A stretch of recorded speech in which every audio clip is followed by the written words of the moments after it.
So if you see me talk around on the internet or anything, you might have noticed that I have a fascination for weirdo waifus. So I want to use this video to explain why I think they're the best, especially in visual novels. So we've all seen the same archetypes throughout anime and visual novels. Like you have your Genki girls, kureres, tsunderes, yanderes, the stupid girl, etc., right? But, after watching over 500 anime and 100-ish visual novels, you kind of get tired of seeing the same archetypes over and over, especially when only a handful of them really stick out to me personally. One of the reasons why weirdo girls are great in particular is because they don't really have an archetype. They kind of just do their thing, and, well, if people like them, they like them, but you can't really put them in an archetype like anyone else, and then being unique is part of why they're great. But of course, being unique in itself isn't exactly a positive trait, so I'll go into a little bit more detail on why I like them. So one thing I noticed as a common trend around weirdo girls is they tend to be a bit more savage, honest, or just generally have less word filters. Though I suppose to be fair, someone like a tomboy would also have kind of a less of a word filter.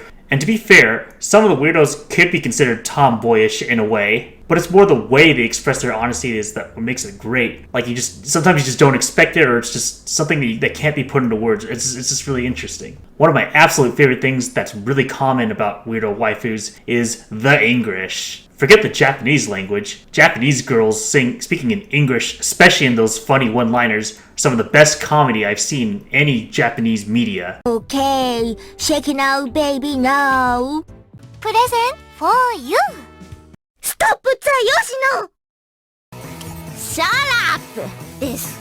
うちの会長さんは本当にアンビリーバボーだね。I'm a winner! Just do it!